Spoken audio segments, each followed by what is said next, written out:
They were also faced with the risk of being deported to countries that are not and human rights credentials Ghana is famed for. You need to note that President Trump has secured a positive verdict from the US Supreme Court that he could go ahead and remove these nationals and dump them anywhere. As a nation that upholds the dignity and rights of all people, particularly those of African descent, Ghana's action was guided solely by our moral responsibility, our legal obligations under the 1992 Constitution and ECOWAS protocols, our distinguished Pan-African track record, and historic and legendary leadership in championing the rights of all Africans. Let me emphasize that under this understanding with the United States, Ghana must first independently vet the background of those the US intends to deport to first satisfy ourselves that they do not pose any threat to the security of our country and that they cannot harm our citizens. We have put in place strict safeguards to ensure that convicted, hardened criminals cannot be brought into our country under this understanding. The Mahama administration will never compromise the safety and well-being of Ghanaians. This understanding with the US has been thoroughly discussed by Cabinet and has also received the Attorney General's advice. By established convention, MOUs are not sent to Parliament for ratification. I have inherited hundreds of MOUs from the previous administration, which were not sent to Parliament for ratification. May I assure the nation that if this initial understanding is elevated into a full-blown agreement, we shall not hesitate to comply with Article 75 of the 1992 Constitution by proceeding to Parliament for ratification. President Mahama carried out full disclosure at his media encounter because he's a staunch believer in the principles of transparency and accountability. In addition, he has absolutely nothing to hide on this matter. It is important to stress and to state unequivocally that Ghana has not received and does not seek any financial compensation or material benefit in relation to this understanding. Our decision is grounded purely on humanitarian principle and Pan-African solidarity, to offer temporary refuge where needed, to prevent further human suffering, and to maintain our credibility as a responsible regional actor. Ghana's decision must be understood as an act of Pan-African empathy. It is not transactional. Like Rwanda, Eswatini, Uganda, South Sudan, who are welcoming fellow Africans, we are standing up for our brothers and sisters in distress. And this should not be misconstrued as an endorsement of the immigration policies of the Trump administration. It is worth emphasizing that since the days of our forebears, Ghana has hosted freedom fighters, welcomed all Africans in the diaspora, offered them safe haven, resources, citizenship, and even our passports. That is why we are seen as the Mecca of Pan-Africanism. We shall not depart from that inspiring track record. I shall now discuss passport administration. Distinguished ladies and gentlemen, I am pleased to report that the recent reforms undertaken by my ministry in respect of passport administration have already begun yielding significant results. As part of our digital transformation agenda, the ministry successfully rolled out the chip-embedded passports on the 28th of April 2025, placing Ghana among the African countries to implement this internationally compliant travel document. These next-generation passports boast over 175 advanced security features, up from 32 in the previous version, and meet the highest international standards set by the International Civil Aviation Organization, ICAO. This has drastically improved the credibility and security of Ghanaian travel documents on the global stage. We also enhance our mobile passport application service to support applicants with limited mobility, starting with a specialized deployment to assist this year's Hajj pilgrims, a demonstration of our commitment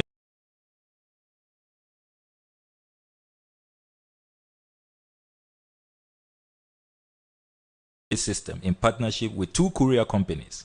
I had the honor of personally delivering the first batch of passports under this service to applicants at their workplaces and homes, symbolizing our new approach of bringing government closer to the people. As of 10 September 2025, a total of 161,824 chip-embedded passports have been printed, of which 122,895 have been successfully delivered to applicants. Our reforms have also addressed the critical issue of delays in the processing of passport applications. Additionally, we have rolled out the 24-hour passport operations, ensuring a shorter turnaround time for passport issuance and delivery within 15 days to any part of the world. Currently, we have 13 passport application centers in 9 regions, with a breakdown as follows: 3 in the Greater Accra region, 2 in the Ashanti region, 2 in the Northern region, 1 in Upper West, 1 in Eastern, 1 in Central, 1 in Volta, 1 in Western, and 1 in the Bono region. Efforts are in place to open 7 additional passport application centers to cover the 6 new regions and Bolgatanga, the capital of the Upper East region. These parks will be opened this year. I am glad to note that the Bolgatanga Passport Application Center will be fully operational next month, October. I know our compatriots in the Upper East have been agitating for this, and I'm glad that next month your suffering will be over. We apologize to you for all the stress and the hassle, but the wait is over. Next month, I will personally be in Bolga to open this new park. The ministry has also received the tenders for the Passport Head Office Annex building project and is currently evaluating them. I'm also pleased to inform this gathering that in keeping our promise, we have submitted proposals to Parliament as contained in the new fees and charges bill for a reduction in passport fees from 500 Ghana cedis to 350 Ghana cedis for the 32-page booklet. It is expected to come into force once Parliament resumes session and passes the new fees and charges bill. Before Parliament went on break, it was late. And you know, for allies, it has to meet a 21-day count. And we couldn't get to 21 days before we took the break. But when we resume, certainly the count will be on. And after 21 days, this will come into force. It's quite miraculous that we are seeing all these reforms, these enhanced services, and yet the fees are going to go down. This is really remarkable. Meanwhile, we are also introducing a same-day passport delivery service for those with emergencies and members of the business community who may require super express service with a shorter turnaround time beyond the expedited service that we already render. And this is also contained in the new fees and charges. So when these new fees and charges matures, you will see that a new service provision will come into force where you can obtain a passport in a day without going through a middleman or a goro boy, as they are infamously called. The era of passport backlogs, I inherited over 70,000 of them, waiting for months before your passport is issued and being exploited by the infamous goro boys, are all behind us now. And we dare say that they are gone for good. Additionally, we have instituted a modernized digital application platform, established a 24-hour customer call center, and streamlined the process flow in partnership with the National Identification Authority. This has enabled real-time cross-verification, thereby reducing fraud and expedited processing. You may also wish to note that the ministry has also introduced in our missions a 5-day visa processing policy, with e-visas to be introduced next year, 2026. Ladies and gentlemen, we shall now focus attention on stride. In a significant step toward long-term fiscal prudence and enhanced global representation, Cabinet has approved our strategic transition from renting to infrastructure development, STRIDE. So that is what the STRIDE initiative represents. Strategic transition from renting to infrastructure development, STRIDE. Under this landmark policy, the ministry will progressively reduce its reliance on rented facilities for its missions abroad by acquiring and developing permanent state-owned properties. The STRIDE initiative demonstrates our commitment to sustainable diplomacy, fiscal responsibility, and the dignified presentation of Ghana's image internationally. Ghana cannot continue spending $15 million every year on rent for diplomatic missions. This cannot be judicious use of taxpayer resources. Our image is not enhanced abroad, and it certainly does not do our foreign service any good. The reset agenda demands that we fix this, and I pledge to you that we shall do just that. Following Cabinet's approval and the President's instruction, a transaction advisor has been appointed by the Finance Ministry, and the Finance Ministry has also initiated the process to engage a consortium of banks that will be responsible for funding the STRIDE initiative in a transparent and competitive manner. So far, we have documentation confirming land donation to Ghana in 23 countries for construction of chanceries and residences. These lands will be fully utilized to save costs and drastically reduce the financial burden of STRIDE. So in 23 countries, we don't have to purchase land. We have donations because of our good bilateral relations with the governments of those countries. And it really cannot be prudent to own lands in these 23 countries and at the same time be renting at really exorbitant costs for all these decades. And the sad part is that some governments are beginning to threaten that they will take their land back if we are not going to make good use of the land. And that is why this STRIDE initiative is so timely and must be supported by all.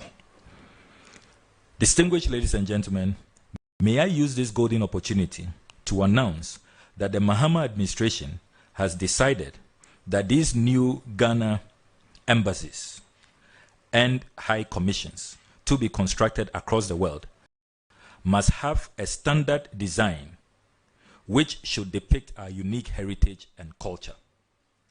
We are therefore today announcing an open competition which should lead us to select the most iconic, green and creative architectural design for Ghana House, as they will be known across the world. This competition is open from today, 15th September 2025, to Friday, 14th November 2025. All Ghanaian architects, whether young or old, fresh graduates or legends, you are all free to participate in this competition. It is worth noting that this is obviously a refreshing departure from the recent past. We saw all major national projects being single source for one architect, from National Cathedral, Marine Drive, Agenda 111, Bank of Ghana Head Office, Du Bois Center, New Parliamentary Chamber, Trade Fair Redesign, GMPC Head Office, Airport City, and I can go on and on, all going to one architect. That era has ended. There's a new reset. And this is another confirmation that the reset is truly happening. Now I come to oral. As the former chairman of Operation Recover or Loot, oral, which was a cornerstone of President Mahama's campaign and a legitimate popular demand of the Ghanaian people, I can confirm that the principles of oral strongly undergird every decision I take as Minister for Foreign Affairs. Some of our oral successes at the Ministry of Foreign Affairs include: 1. Reclaiming all the ministry's land at airport residential area which had been sold. 2. Aborting the illegal sale of our diplomatic property in Lagos, Nigeria, and assisting national security to arrest the prime suspect, one Mr. Bright Mensah Bonsu, who received part payment of $1.5 million, which, by the way, was never paid into any government account. He was on a frolic of his own, not a staff of the Ministry of Foreign Affairs, even though he managed to obtain a diplomatic passport. I am glad to say that Oral is working in our ministry. He has been picked up. He is in the firm grips of national security. And that $1.5 million must be returned to the owners. That property is not for sale. 3, we have also reversed the ministry's initial decision to sell our diplomatic property in Lusaka, Zambia. 4, we have made clear that no sale of the ministry's landed properties will be tolerated. Pursuant to that, we have established an asset register to take proper inventory of all our assets. 5, we have cancelled a November 2024 $3.5 million Abidjan Embassy renovation contract, which did not follow due process and was not budgeted for. That transaction has been cancelled. 6, we have also boldly and decisively dealt with the canker of corruption at our Washington, D.C. mission, and we have embarked on systemic overhauls. The details are well known. This became a matter of considerable national discussion. Ladies and gentlemen, to guarantee value for money, transparency, and accountability, no contract has been awarded on a single source basis since I became foreign minister. There is strict instruction to our procurement department to ensure that all procurement is competitive and complies with the Public Procurement Act. From the passport courier companies you are seeing working, it was done competitively. Ticketing is being done competitively. The passport head office project is being done competitively.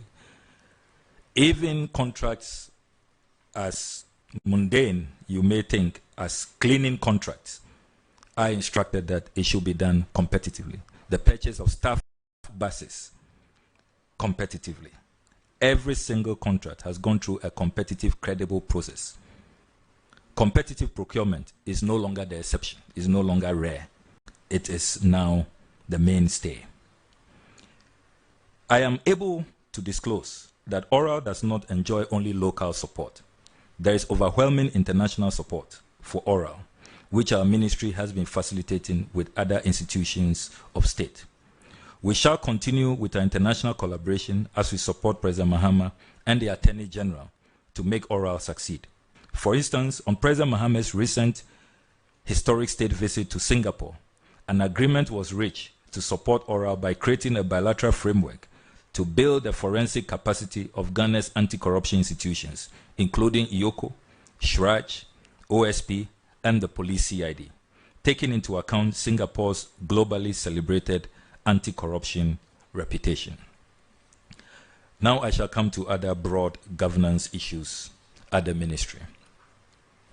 In strengthening our institutional capacity, we inaugurated the Ministerial Advisory Board and the Governing Council of the Foreign Service Institute in May 2025. These bodies will provide high-level strategic oversight, support long-term planning, and foster interagency collaboration. Furthermore, a novel delivery unit was established within the ministry, headed by a former ambassador, His Excellency Alexander Grant in Trakwa. The unit rolled out our groundbreaking key performance indicators for our ambassadors and high commissioners. The 500-page KPIs were launched by His Excellency the President at the opening ceremony of the Conference of Heads of Mission on the 1st of September 2025. This is the first time in the history of Ghana that our envoys are being sent out with a clear performance framework to guide the execution of their mandate. The KPIs are intended to make our diplomats more accountable and ensure our missions deliver tangible outcomes in trade promotion, diaspora engagement, creating markets for Ghanaian products, cultural diplomacy, and consular services, among others. To further widen Ghana's global reach and to deepen bilateral cooperation, the ministry has established a mission in Budapest, Hungary, this year. It intends to establish consulates general in Lisbon, Portugal, Dublin, Ireland, and Massachusetts in the United States, as well as Singapore, which was announced by President Mahama during his recent state visit. As part of enhancing the performance of the ministry and its missions abroad, the ministry convened the 2025 edition of the Conference of Heads of Mission and Orientation Program for newly appointed envoys from 1st to 5th September 2025. The program brought together Ghana's ambassadors, high commissioners, consuls general, and a cohort of newly appointed envoys to engage in high-level deliberations on the evolving role of diplomacy in advancing Ghana's national interests. The conference anchored on the theme harnessing the dividends of diplomacy for Ghana's research agenda, provided a platform to realign Ghana's diplomatic efforts with the government's broader vision of national renewal, economic transformation, and global repositioning. Alongside strategic discussions, the program included briefings by key resource persons, including honorable ministers and technical experts on the government's policy directions.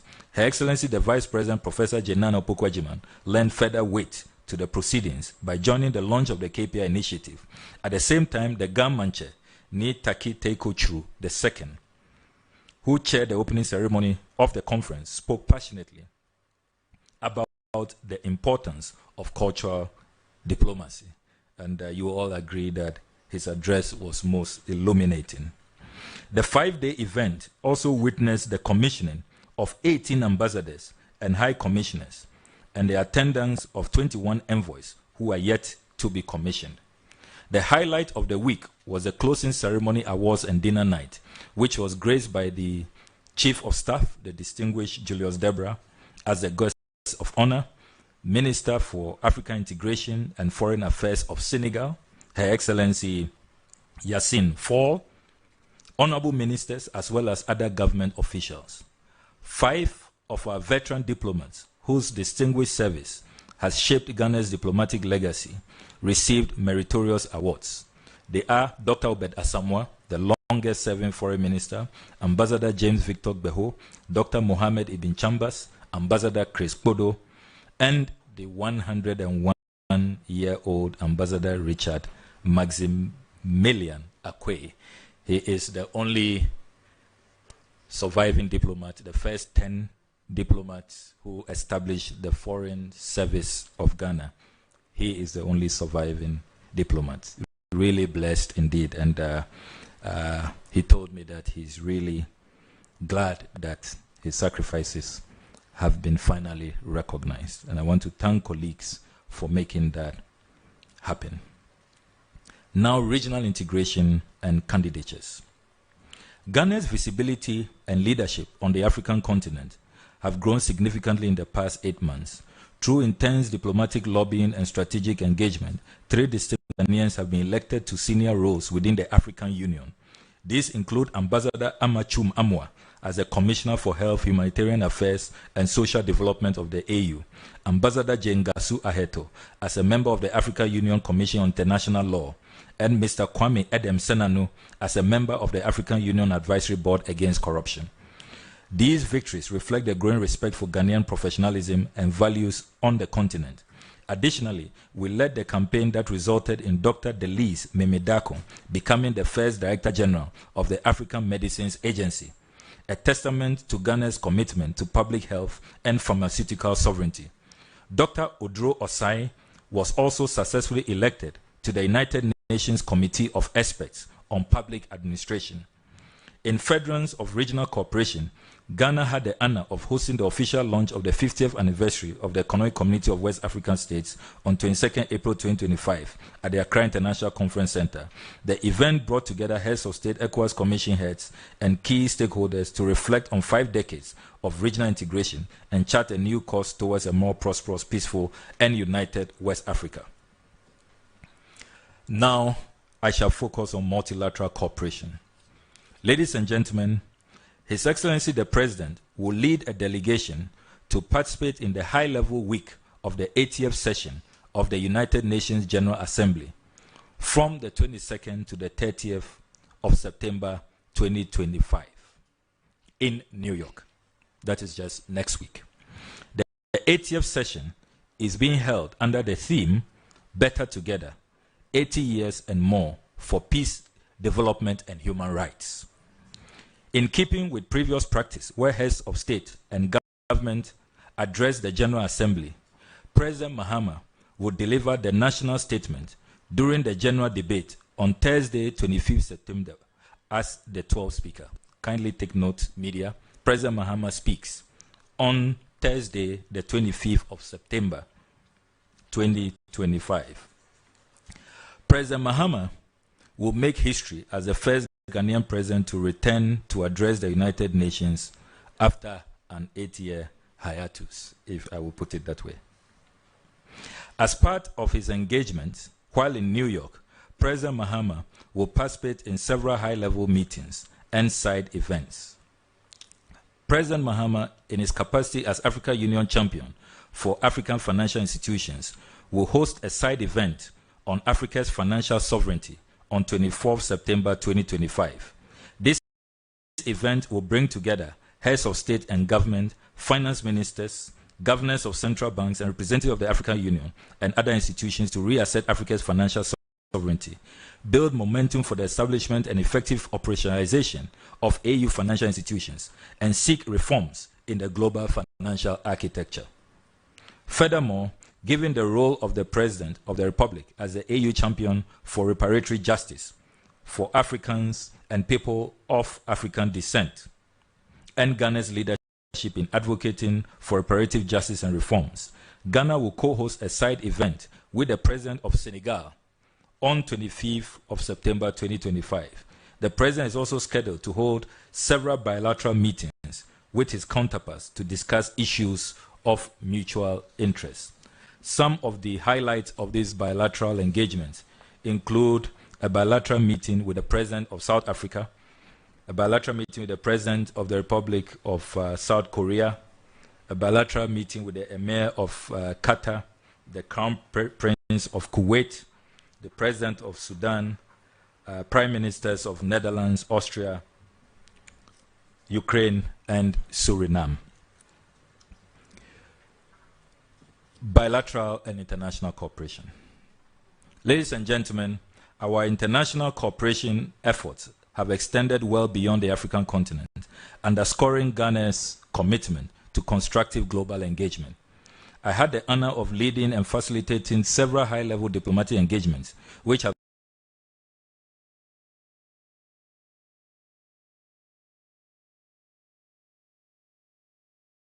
agreement for ordinary passports with the Kingdom of Morocco. We have also concluded and ratified visa waiver agreements with the Republic of Mozambique, the Republic of Colombia, the Democratic Republic of Sao Tome and Principe, and the Commonwealth of Dominica. I have also concluded in recent weeks visa waiver agreements with Serbia, Algeria, and Angola. These agreements represent a significant step towards enhancing the global mobility of Ghanaians, placing more value on the Ghanaian passport, and fostering stronger economic, cultural, and people-to-people exchanges. The ministry also facilitated the ratification of the following treaties and agreements by Parliament. The Treaty on the Prohibition of Nuclear Weapons, which President Mahama will be depositing as part of his UN General Assembly commitments. Host country agreement between Ghana and Alliance for a Green Revolution in Africa, AGRA. Agreement on world trade. Host country agreement between the Republic of Ghana and Afrobarometer LBG. Protocol relating to an amendment to Article 50A of the Convention on International Civil Aviation, signed at Montreal on 26 October 1990. Agreement on World Trade Organization, WTO fisheries subsidies. Constitution of the African Civil Aviation Commission, AFCAC. The 2012 Cape Town Agreement on the implementation of the provisions of the Torremolinos Protocol of 1993 relating to the Torremolinos International Convention for the Safety of Fishing Vessels 1997, Protocol relating to an amendment to Article 56 of the Convention on International Civil Aviation, signed at Montreal on 6 October 1986. And let me reveal that my legal department has not been sleeping, and all the complaints have come to my attention. But Director Legal Audrey is more than capable, and so she will continue not to sleep for God and country, as I always say. Ladies and gentlemen, our diplomatic engagements have also deepened ties with our strategic partners. I had the privilege of co-chairing the 2025 Ghana European Union Partnership Dialogue held in Accra on 17 June 2025, where we deliberated on priority areas including trade and investment, climate action, security cooperation, and youth employment. Other political consultations include the Made in Ghana-Qatar political consultations held in Accra on 24 April 2025, during which 9 MOUs were discussed. MOUs for cooperation in the field of tourism and business events and mutual cooperation in the field of health are ready for signing, while a few others are at various stages of negotiation. The maiden session of the Ghana-Kuwait political consultations was also held in Kuwait on 26 May 2025. 4 MOUs in the following areas were discussed: exchange of labor in the private sector, maritime cooperation, recognition of seafarers, tourism, culture, and creative arts. The 9th session of the Ghana-Switzerland political consultations took place in Bern, Switzerland, on 3rd March 2025. Discussions during the event centered on key areas of cooperation between the Republic of Ghana and the Swiss Confederation, spanning 4 main thematic categories: political relations, bilateral relations, regional matters, and multilateral matters. The 4th Ghana-Netherlands political consultation was held at the Ministry of Foreign Affairs of the Kingdom of the Netherlands in The Hague on Wednesday, 2nd July 2025. The consultations addressed the following thematic areas: global affairs and security cooperation, cooperation in the multilateral system, human rights, migration, cultural cooperation, macroeconomic development, trade and investment, cocoa, agriculture, and food security. Such engagements, ladies and gentlemen, reaffirm Ghana's role as a credible partner on the global stage and contribute meaningfully to our national development objectives. A milestone in our strategic bilateral engagement was a historic state visit of Prime Minister Narendra Modi of the Republic of India to Ghana from 2nd to 3rd July 2025, the first by an Indian Prime Minister in over 3 decades. The visit reaffirmed the strong and enduring partnership between Ghana and India, rooted in shared Commonwealth values, South-South cooperation, and mutual respect. During high-level discussions, both leaders explored key areas of collaboration, including trade and investment, green energy, healthcare, digital innovation, education, defense, and critical minerals. India also pledged technical support for Ghana's vaccine hub ambitions and digital payments infrastructure, drawing on its Unified Payments Interface, the UPI model. The visit culminated in the signing of 4 memoranda of understanding covering cultural exchange, standards and certification, traditional medicine, and a joint commission mechanism. Outcomes included a commitment to double bilateral trade and deepen cooperation in emerging sectors. This comprehensive partnership marks a new chapter, an elevation in Ghana-India relations, and reflects Ghana's broader commitment to inclusive, equitable, and forward-looking partnerships within the global South.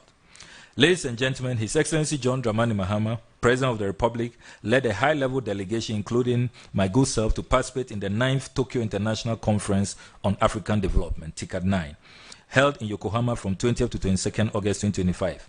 This strategic engagement provided a platform to strengthen Ghana-Japan relations and explored new avenues for development cooperation. During the visit, President Mahama successfully secured a series of investment deals across key sectors aimed at accelerating Ghana's economic transformation and inclusive growth. The following are some of the key investment deals secured from Japan: revival of the Volivo to Dofwadidome Bridge project across the Volta River, with both governments committing to provide the required additional funding. And here I have to do full disclosure and declare my interest that this is a constituency project. The Volivo to Dofwadidome Bridge will really help my North Town people. And, but it's been a long-standing project, and I'm glad that it's going to come into fruition since President Mahama negotiated this in 2016. Then there is the urban transport, the Kumasi Inner City Ring Road project, to commence shortly. A new agreement with Toyota to expand operations in Ghana and make Ghana its West African hub. A space cooperation agreement signed with Japan to leverage satellite technology and space science for Ghana's development. A program to train 300,000 African youth in artificial intelligence, modern agriculture, biotechnology, green transition, and tech startups. Special cooperation with Japan to boost rice production through scientific research to attain national food security. Here again, Aveima rice in my hometown, which has collapsed, is likely to be revived. Then $100 million secured to support new agricultural projects. Then a strategic partnership with Japan as the country considers investing $1.5 billion in Africa, with Ghana identified as a primary beneficiary.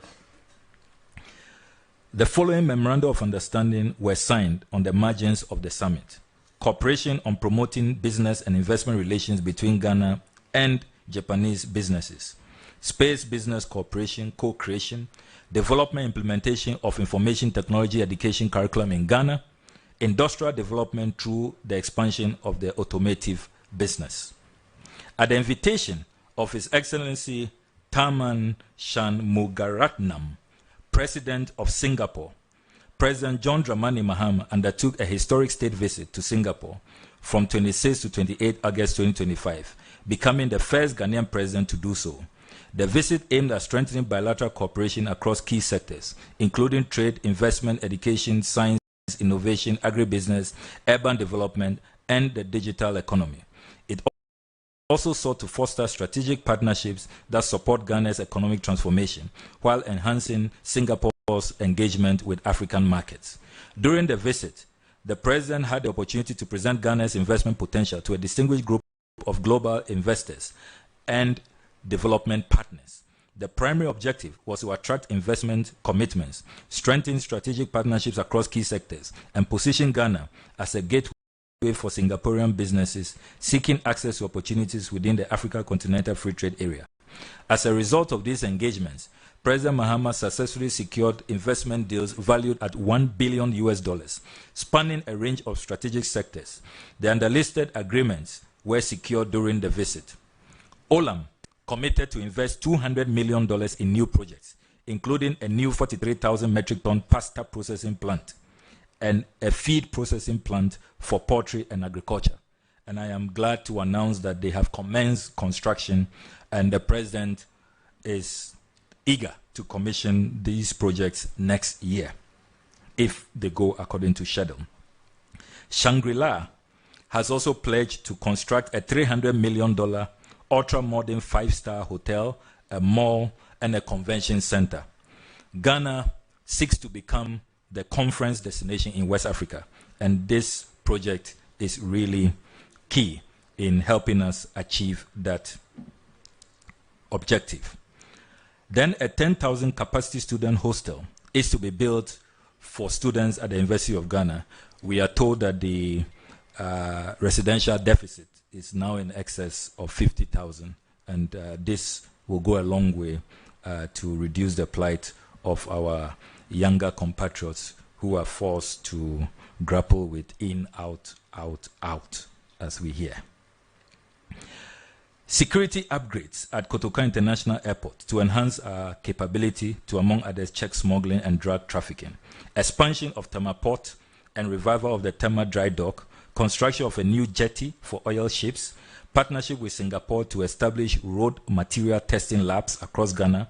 Collaboration between the central banks of Ghana and Singapore to launch a common payment platform to enhance Africa-Asia trade, a TVET collaboration with Singapore Institute of Technology to establish a model Accra Institute of Technology, execution of projects under the Bilateral Carbon Credit Agreement.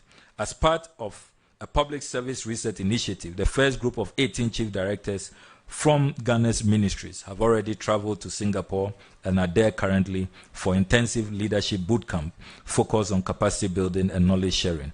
Singapore has also offered to share best practices with staff of the parks and gardens, and only this week we held discussions to facilitate the trip of our officials. You do know that President Mahama has had a special honor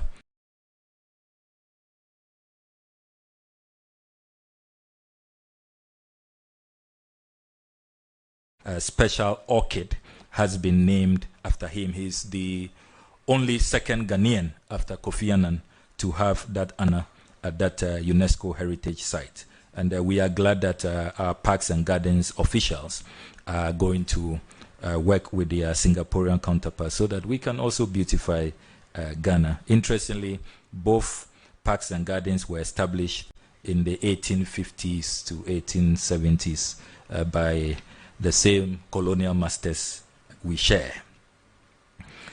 President Mahama also held bilateral discussions with Prime Minister Lawrence Wong.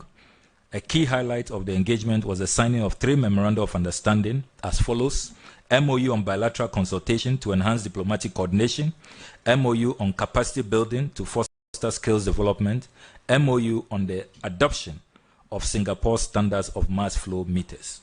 Distinguished ladies and gentlemen, our strategic partnership with the People's Republic of China has expanded significantly, marked by increased diplomatic engagement, deepening economic cooperation, and the pursuit of mutual beneficial development initiatives. On 7 July, I signed a $30 million grant agreement with the Chinese government to support the construction of a modern market in Aflao, the Volta region's largest border town. This grant complements earlier Chinese support to Cape Coast and reflects a balanced approach to regional development. Ghana is one of the African countries to benefit from the zero tariff access offered by the Chinese government for African exports to the Chinese market. We have opened negotiations on electric vehicle assembly, bauxite to aluminium value addition, and the establishment of direct flights between Ghana and major Chinese cities. Ghana continued to strengthen its global diplomatic footprints through both inbound and outbound high-level engagements. We had the honor of hosting official visits from several global leaders, including the President of the Czech Republic, the President of the Democratic Republic of Sao Tome and Principe, and His Majesty the King of Eswatini. The Deputy Prime Minister of the United Kingdom, I should say now former Deputy Prime Minister Angela Rayner, who resigned last week, among others. These visits resulted in the signing of several critical MOUs in key sectors such as civil aviation, political consultations, cultural exchange, and economic cooperation, underscoring Ghana's role as a trusted partner in multilateral and bilateral relations. In furtherance to a strategic diplomatic agenda, I undertook working visits to Togo, Benin, Nigeria, Algeria, Morocco, Cape Verde, Germany, and the United Arab Emirates. Please take note that I started with my neighbors. Good neighborliness remains a major foreign policy objective of our country. These visits focused on deepening bilateral ties, exploring new areas of cooperation, and advancing Ghana's foreign policy priorities. A notable highlight was my visit to Algeria, where our diplomatic engagement culminated in the signing of a historic comprehensive strategic partnership. This far-reaching agreement encompasses collaboration in defense, higher education, cultural exchanges, visa waivers, and improved air connectivity. We also jointly committed to expanding bilateral trade while securing renewed scholarship opportunities for Ghanaian students, particularly in fields such as artificial intelligence and engineering. The ministry is also in discussion with the underlisted countries to sign labor mobility agreements with them, enabling Ghana to export its human resources and create employment opportunities for its citizens as they also come back more skilled to help our economy grow. And the countries are Jamaica, Germany, Barbados, Trinidad and Tobago, Antigua and Barbuda, Qatar, UAE, Serbia, and Bulgaria. Together, these engagements reflect Ghana's unwavering commitment to deepening international partnerships that align with our national development goals while promoting peace, prosperity, and mutual respect on the global stage. As part of Ghana's economic diplomacy agenda, I participated in the Forum on China-Africa Cooperation FOCAC, as well as a dedicated Ghana Business Forum held in Guangzhou. These high-level engagements provided a strategic platform to advance Ghana's investment promotion efforts and strengthen commercial ties with the People's Republic of China. During this forum, I held direct discussions with over 30 leading Chinese enterprises, including Huawei, the global group Beijing Construction, and GAC Motors, to position Ghana as a preferred destination for sustainable investment and industrial partnerships. These engagements have already begun yielding tangible outcomes. Notably, GAC Motors has expressed a keen interest in establishing electric vehicle manufacturing operations in Ghana. They are due to arrive in Ghana next month to begin preparations for the establishment of this electric vehicle manufacturing company. This step aligns with our broader goals of advancing e-mobility and green industrialization. In addition, several companies demonstrated strong interest in supporting infrastructure development and digital transformation initiatives. Through these efforts, ladies and gentlemen, we continue to prioritize investment opportunities that align with Ghana's comparative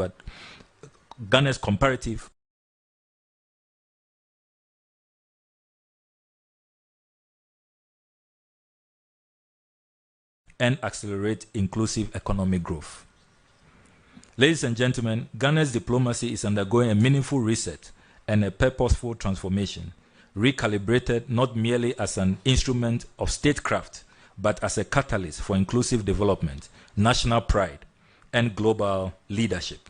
The ministry is at the forefront of this renaissance, delivering tangible results, leading with integrity, and consistently championing the interests of Ghanaians both at home and abroad. And that is why I am delighted to indicate that we now have new conditions of service to further motivate our hardworking and dynamic staff at the Ministry of Foreign Affairs.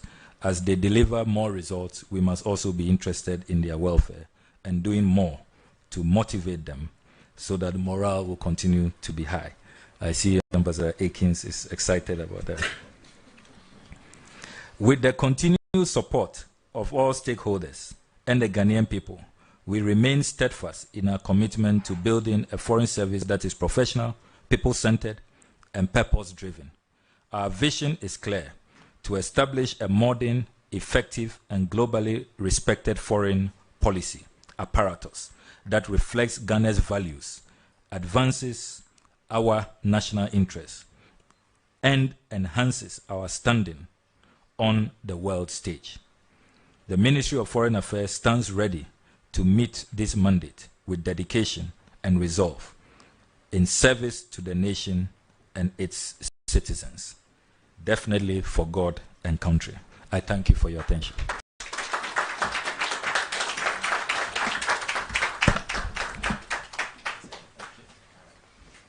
Thank you, Honorable Minister, for that comprehensive appraisal of the workings of the Ministry for Foreign Affairs. At this stage, I would invite questions from the media. In the interest of time, we will take one round of questioning. So, as many of you who have questions, please proceed to the microphone on my left, identify yourself, and go straight to your question. Each journalist will be restricted to one question, please, so that we can maximize the remainder of the time. The floor is now open, please.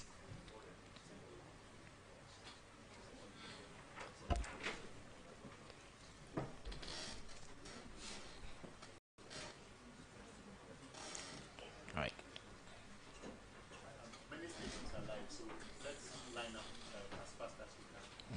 So in the interest of time, please line up if you have a question. My name is Maxwell. I work with Joy FM and Joy News. My question is on the third country deportation. The minister has clarified a lot of the issues regarding parliamentary ratification. But this morning, I've seen quite a number of international media, AP News, Reuters, reporting that some of the deportees were held in very squalid conditions on their way here to Ghana. They report that some of them were held in garments, straight jackets, their movement restricted for about 16 hours. I want to find out from the minister whether government is not concerned about the bad press that this would generate for us, and then secondly also being seen in the eye of the rest of the world that we are an enabler, perceived enabler of human rights abuses. Secondly also... if you may clarify, who has been accused of this alleged human rights violation? No, they are claims because...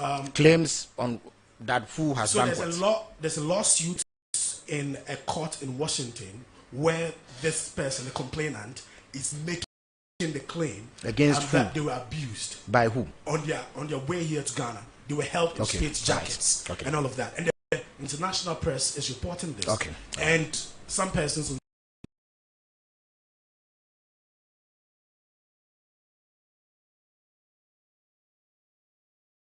Second question is tied to this. Second question. Right, I'll give you that dispensation. Thank you. Only this time. Yeah. Thank you very much. So I want to find out, is this memorandum of understanding strictly tied to just West Africans, or we'll get to the point when we'll take in other nationals out of the subject? Thank you very much. Thank you very much. Yeah. All right. Thank you very much. My name is Fred Zuwer, freelance journalist. Minister, I know you've engaged your Chinese counterpart in a couple of diplomatic engagements, I mean, regarding economic relations and stuff like that. But to what extent have you engaged them regarding the distraction to our environment as far as illegal mining is concerned? Thank you. Thank you very much. Good morning. I'm Salamat Kukwapento. I work with the Despite Media. My question to the minister is, I want to know from him whether his ministry grants the former president and the former vice president their courtesy duties, please. All right. Thank you. Thank you very much. My name is Patrick Asford Buidu. I'm with Radio Gold. Security-wise, Honorable, I want to find out if the presidential jet currently that the state is using is in good state. Then also, do you think it is appropriate and prudent for His Excellency John Dramani Mahama to be traveling with this particular presidential jet? Recently, when the president was traveling to Japan and Singapore, we were told that he went with a commercial flight. He will be traveling again for the United Nations program. I want to find out whether he will be traveling with a commercial flight again. Thank you. Thank you very much. I am Akosi Awojo. I work with CTFM. Permit me, I have two questions. Minister, on August 1, President Mahama, on behalf of government, delivered food products as a humanitarian donation to Palestinians. Now, in his speech, he says, this gesture of compassion aims to respond to the needs of the people in Gaza, particularly innocent civilians who are enduring unimaginable hardship. At the same time, this humanitarian support, the Coalition of Ghana Scholars Abroad earlier this year, in a letter to the president, called for immediate attention to alleviate their struggles, or they cited a non-payment of stipends for 11 months. Now, in light of the president's message of gesture of compassion and Ghana's support for people suffering abroad, how does your ministry justify prioritizing large-scale humanitarian donation with the ongoing, for lack of better words, neglect of students who have described as their hardship that they're going through? And then secondly, I'm happy that you mentioned 24-hour operations, starting off with the passport centers. But I want to find out if you can provide us specific numbers or figures of how many people have been employed in line with your one job, shift, 1 job, 3 shifts, and then 3 people? Thank you. Thank you very much. I'm leading with the Ghana News Agency. My question is bordering on the former foreign ministry premises that was gutted by fire some years ago. Government's plan for it. And number 2, the banquet hall of the State House.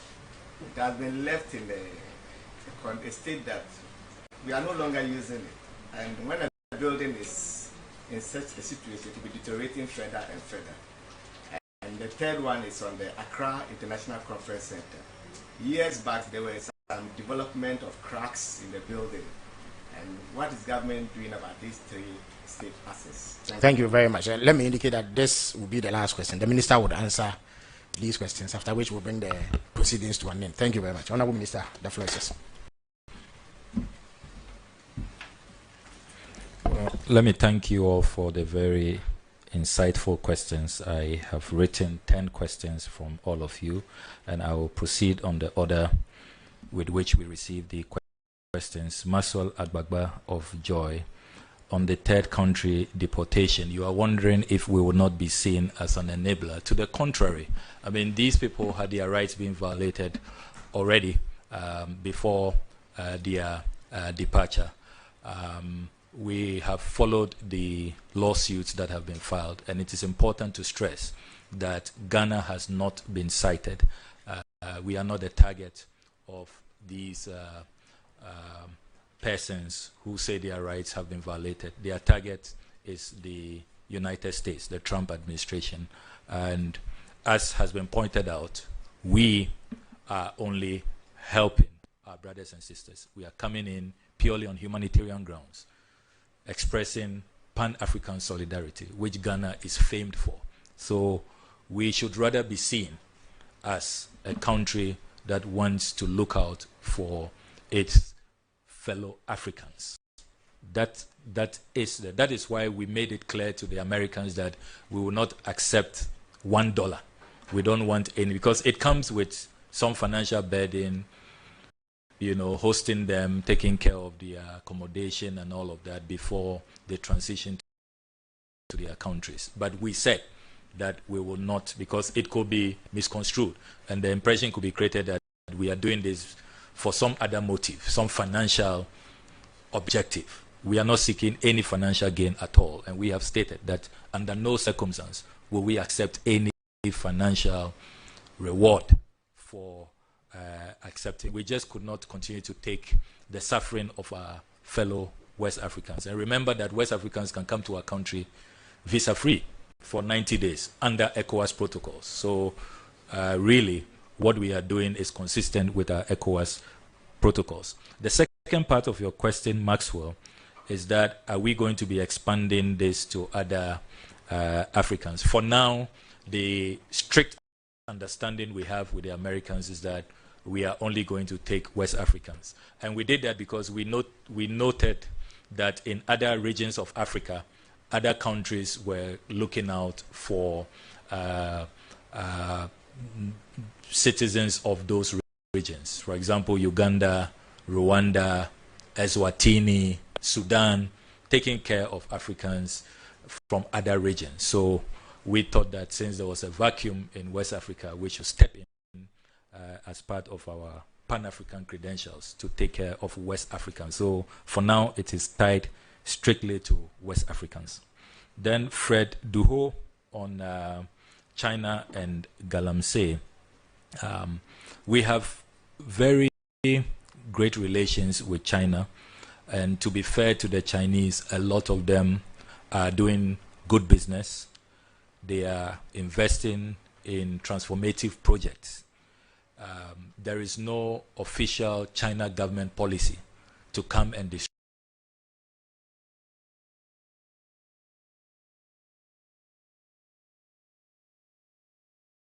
us to get rid of their nationals who come in. And as you do know, we have been cracking down, arresting them, prosecuting them, and we will continue with the arrests and prosecutions.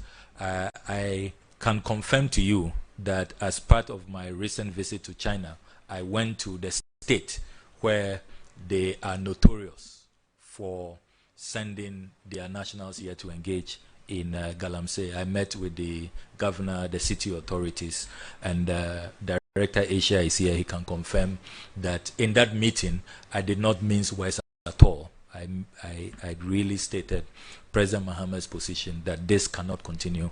We welcome good investors to come partner with us and transform our economy, but we will not accept you sending your nationals here to engage in Galamsey. And we made that very clear to the city authorities. What we have also done subsequently following that meeting is that we have a new policy now at our embassy in Beijing and our consulate in Guangzhou, where we no longer process group visa applications. That's the new policy. Everybody must show up for an interview, and no matter if you claim you are coming for a conference, an excursion, whatever, you must all produce yourselves individually and apply individually. So there's a strict directive that no more group processing of visas, which was one of the outcomes of the meeting we held with the city authorities. I forget the name of that city. The Guangxi province, and the city specifically is Nanning, yes, Nanning. So I can assure you that we are dealing with that matter very fairly in our national interest, because this Galamsey menace is really a menace that all of us must confront. And it aches my heart. It gives all of us sleepless nights. It is an existential threat we face. And if we don't deal with it boldly and ruthlessly, we are virtually on a suicidal path. And the little we can do as foreign ministry, making sure that at least we stop suspicious characters from coming in, we are doing that. Of course, we are not responsible for going into the field and removing those who are engaged in that. We have other ministries who are capable and competent in dealing with the ground menace. Then I come to our lady from Despite, Salamatu, who is asking if the courtesies and privileges due the former president and the former vice president, if they are intact. I can confirm to you that all the courtesies due our former president and his spouse, not only the former president, his spouse, the former vice president and his spouse, we extend courtesies and privileges to them. Indeed, I issued a circular very early on that all courtesies and privileges that must be accorded them. And it's really about the image of our country. Imagine a former president of Ghana arriving in another country and he has to be looking for an Uber or taxi, and they are known. I mean, so it will not be an affront to them. It will be an affront to the image of our country. So that circular is in force, and I can confirm that it's being used. Only last week, the former First Lady was with us in Addis Ababa. Full courtesies extended to her, the Honorable Samira Bawumia. She was invited for the Africa Climate Summit.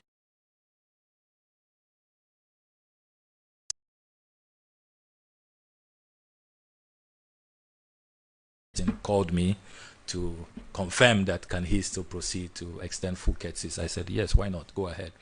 So we have been doing that. And I want to assure you, every request I have received, I have approved without delay. So I can confirm that to you. It's about the image of our country.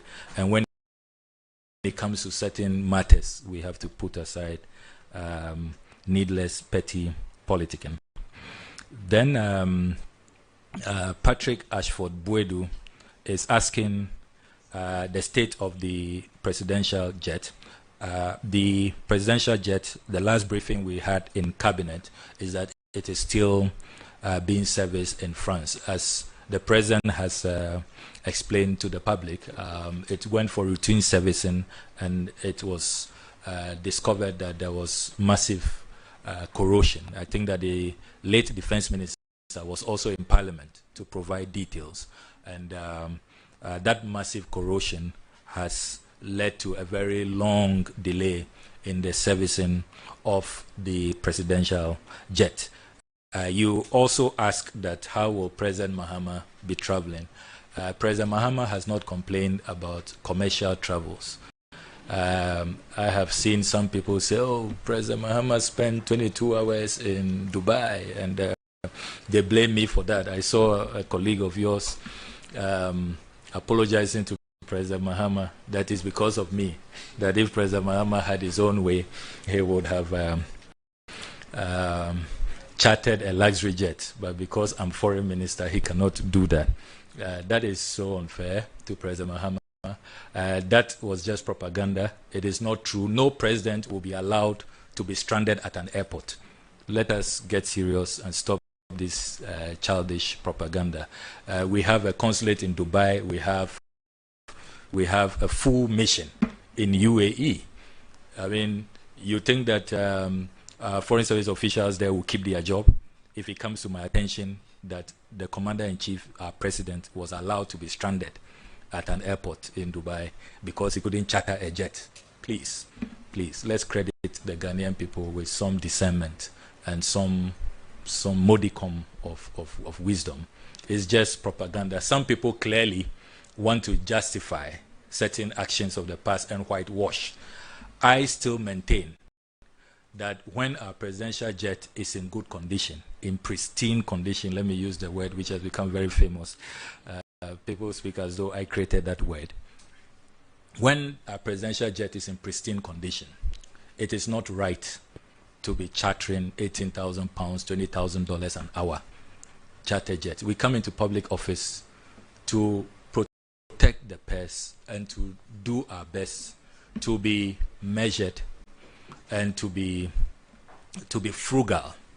President Akufo-Addo himself promised us at his inauguration that he was coming to protect the public purse. So I do not see why some people want to use this as some opportunity to settle, political scores and to come after me in the most unfair manner. Everything I stood for, I still stand for that. And I still maintain that Ghana needs a presidential travel policy. Are you aware, ladies and gentlemen, that in the United States of America, when the president uses the presidential jet for private business, maybe fundraising for his campaign or for campaign activity, he is made to reimburse the American taxpayer. These are rich countries, superpowers. We go to borrow from them. But they have a presidential travel policy to protect the public purse. And some of us advocated for that. And because of that, we've become enemies to some. But these are principles I hold dear. And I know that I'll be vindicated with time. Indeed, I have a private member's bill in Parliament advocating for a private member's law which will regulate presidential travels and make sure that these things are not left to the discretion and pleasure, personal idiosyncrasies of whoever is president. And so these things are not targeted at any specific person. For example, I've heard some people say that I must have something personal against the former president. I don't. And probably you can tell from the previous question about presidential privileges and courtesies, which I very readily and happily grant. I have nothing personal against President Akufo-Addo. It's about principles. And if you go through a Hansa, President Akufo-Addo himself, in opposition as ranking member of the Foreign Affairs Committee, espouse some of these principles. You go to the Hansa of 1999, when President Rawlings tried to purchase a new jet under economic, difficulties, and read his debate and the position. So you think that it's me, speaking today, So you ask yourself, what has really changed, and why should I be subjected to so much attack and opprobrium just for trying to say, let's be committed to protecting the public purse. If we think that the presidential jet is not fit for purpose, and that's what I've been saying, even I said it in Parliament, go to the Hansard when I invited the former defense minister.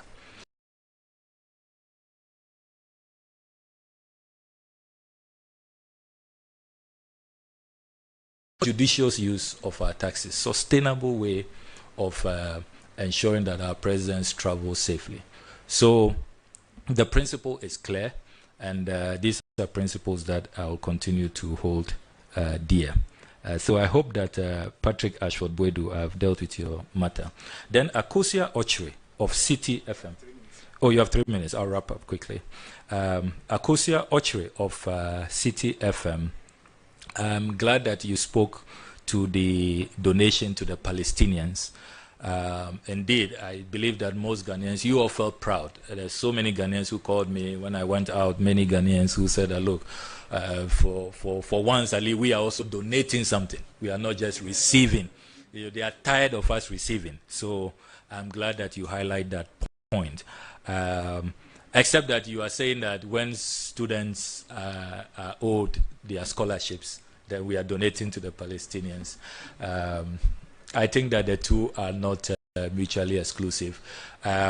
We inherited quite a substantial arrears across countries. And as you do know, we only carry out consular services, assist with the students, sometimes help them even with counseling and psychological well-being. But we don't pay. We are not responsible for payment. We only bring it to the attention of the Finance Ministry or the Scholarship Secretariat. The last briefing I received is that these arrears are being cleared. For example, the students who were in Memphis, their arrears, I think, largely has been cleared. The threat of removal from their schools has now been addressed. So we are paying. It's all part of the arrears. But let us not say that when we see people dying and on humanitarian grounds, we can help them with our made-in-Ghana chocolates, our cocoa. We shouldn't do that because we owe student fees. Then 24-hour operation, new jobs. Yes, it is in our budget to recruit 100 more people, but we are waiting for the financial clearance. So for now, our hardworking foreign service officers are running shifts, and we are stretching them. So every now and then I visit and give them some nice smiles and other things I won't disclose. But when we get a financial clearance, we will deal with the additional 100 that we really have to engage to take care of this extra support. GNA, you have listed properties, one not under our care. Banquet Hall is under the presidency, so I can't speak to that. But the former ministry building, we have been discussing it at management level, what we can do to restore it. Because, for example, accommodation, a lot of our staff are living very far away from the ministry, and we would like to build apartments to bring our staff close. So we have discussed it. We've done an expression of interest for the private sector to look at it. AICC, we have just concluded a structural integrity report. And the structural integrity report says that we can use the AICC at least for the next 5 years if we do some renovation. So let me just assure the general public that the building is not about to collapse. Engineers say that once we do some particular renovations, which they have highlighted, which we intend to put in our budget to do next year, then the building will be safe to be used. But as I have said, we are counting on the Shangri-La intervention so that we'll have a new conference facility, a modernized one, to make Ghana the conference destination for West Africa. So thank you very much for your questions.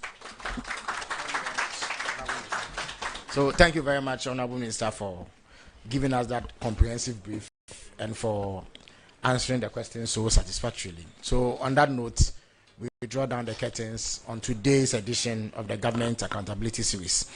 Barring any last-minute hitch, the Minister for Transport will be here on Wednesday to brief us on developments within a sector. See you. Thank you very much.